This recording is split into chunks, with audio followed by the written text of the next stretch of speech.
Now, what happened after 1991 to get to 2008 is that the United States decided that unipolarity meant that NATO would enlarge somewhere from Brussels to Vladivostok, step by step. There would be no end to eastward enlargement of NATO. This would be the U.S. unipolar world. If you play the game of Risk as a child, like I did, this is the U.S. idea, to have the peace on every part of the board. Any place without a U.S. military base is an enemy, basically. Neutrality is a dirty word in the U.S. political lexicon. Perhaps the dirtiest word. At least if you're an enemy, we know you're an enemy. If you are neutral, you're subversive. Because then you're really against us, because you're not telling us. You're pretending to be neutral. So this was the mindset, and the decision was taken formally in 1994, when President Clinton signed off on NATO enlargement to the east. You will recall that in February 7th, 1991, Hans-Dietrich Genscher and James Baker III spoke with Gorbachev. Genscher gave a press conference afterwards where he explained, NATO will not move eastward. We will not take advantage of the dissolution of the Warsaw Pact. And understand that was in a juridical context, not a casual context. This was the end of World War II being negotiated for German reunification. And an agreement was made that NATO will not move 1 inch eastward. And it was explicit, and it is in countless documents, and just look up National Security Archive of George Washington University, and you can get dozens of documents. It's a website called What Gorbachev Heard About NATO. Take a look, because everything you're told by the U.S. is a lie about this. But the archives are perfectly clear.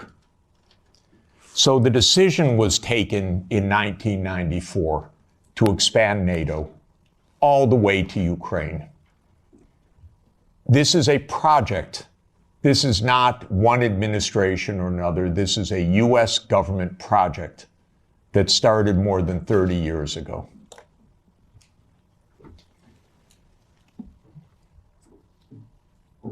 In 1997, Zbigniew Brzezinski wrote The Grand Chessboard. That is not just musings of Mr. Brzezinski. That is the presentation of the decisions of the United States government explained to the public, which is how these books work. And the book describes the eastward enlargement of Europe and of NATO as simultaneous events. And there's a good chapter in that book that says, what will Russia do as Europe and NATO expand eastward? And I knew Zbigniew Brzezinski personally. He was very nice to me. I was advising Poland. He was a big help. He was a very nice and smart man, and he got everything wrong. So in 1997, he wrote in detail why Russia could do nothing but accede to the eastward expansion of NATO and Europe. In fact, he says the eastward expansion of Europe, and not just Europe, but NATO. This was a plan, a project. And he explains how Russia will never align with China. Unthinkable. Russia will never align with Iran. Russia has no vocation other than the European vocation. So as Europe moves east, there's nothing Russia can do about it. So says yet another American strategist. Is it any question why we're in war all the time? Because one thing about America is we always know what our counterparts are going to do, and we always get it wrong. And one reason we always get it wrong is that in game theory that the American strategists play, you don't actually talk to the other side. You just know what the other side's strategy is. It's wonderful. It saves so much time. You don't need any diplomacy. So this project began, and we had a continuity of government for 30 years, until maybe yesterday, perhaps. 30 years of a project. Ukraine and Georgia were the keys to the project. Why? Because America learned everything it knows from the British. And so we are the wannabe British Empire. And what the British Empire understood in 1853, Lord Palmerston, excuse me, is that you surround Russia in the Black Sea and you deny Russia access to the Eastern Mediterranean. And all you're watching is an American project to do that in the 21st century. The idea was that there would be Ukraine, Romania, Bulgaria, Turkey, and Georgia as the Black Sea littoral that would deprive Russia of any international status by blocking the Black Sea and essentially by neutralizing Russia as more than a local power. Brzezinski's completely clear about this. And before Brzezinski, there was Mackinder. And who owns the island of the world owns the world. So this project goes back a long time. I think it goes back basically to Palmerston. And again, I've lived through every administration. I've known these presidents. I've known their teams. Nothing changed much from Clinton to Bush to Obama to Trump 1 to Biden. Maybe they got worse step by step. Biden was the worst in my view. Maybe also because he was not compos mentis for the last couple of years. And I say that seriously, not as a snarky remark. The American political system is a system of image. It's a system of media manipulation every day. It is a PR system. And so you could have a president that basically doesn't function and have that in power for 2 years and actually have that president run for re-election. And one damn thing is he had to stand on a stage for 90 minutes by himself. And that was the end of it. Had it not been that mistake, he would have gone on to have his candidacy, whether he was sleeping after 4 p.m. in the afternoon or not. So this is actually the reality. Everybody goes along with it. It's impolite to say anything that I'm saying because we don't speak the truth about almost anything in this world right now. So this project went on from the 1990s. Bombing Belgrade 78 straight days in 1999 was part of this project. Splitting apart the country when borders are sacrosanct, aren't they indeed? Except for Kosovo. That's fine, because borders are sacrosanct except when America changes them. Sudan was another related project. The South Sudan Rebellion. Did that just happen because South Sudanese rebelled? Or can I give you the CIA playbook to please understand as grown-ups what this is about? Military events are costly.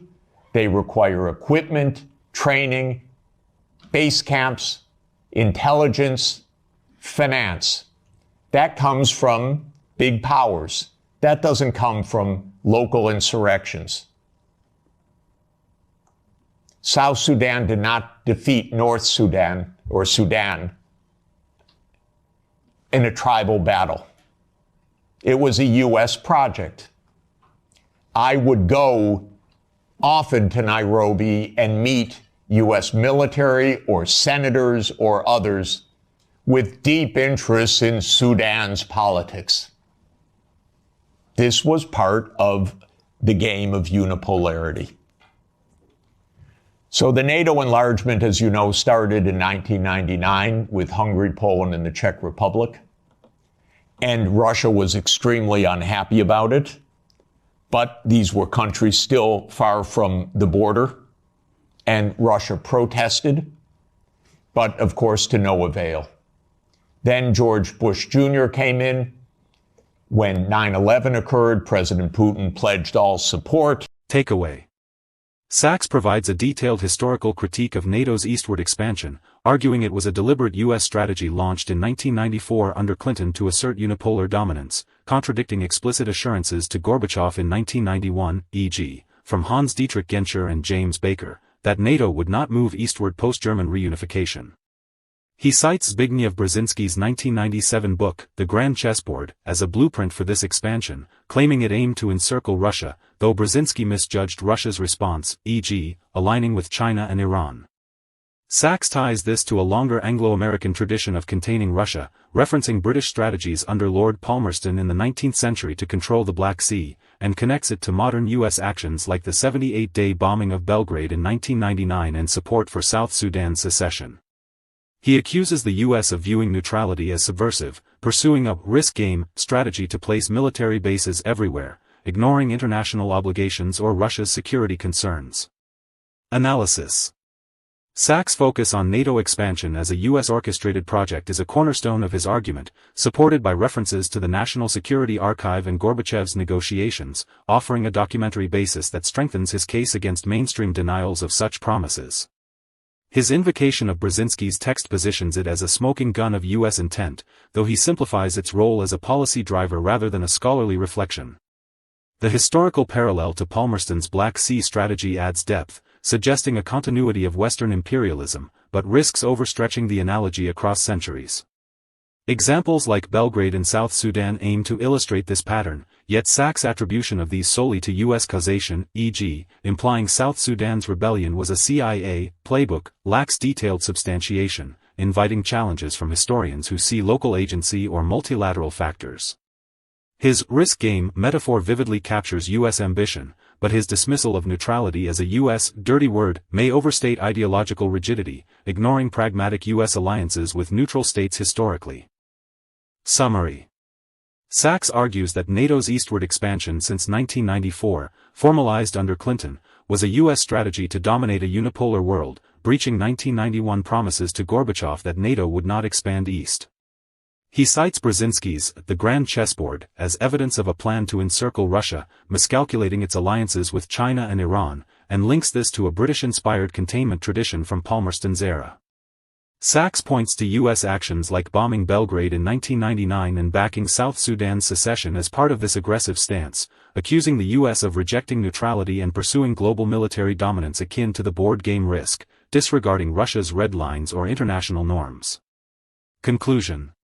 This segment crystallizes Sachs' view of NATO as a tool of U.S. hegemony, weaving a compelling narrative of broken promises and strategic overreach. His use of archival and literary references adds intellectual weight, while historical parallels broaden the critique's scope. However, his tendency to attribute complex conflicts solely to U.S. intent may oversimplify local dynamics or Russian responses, potentially weakening his argument for those seeking a more balanced account.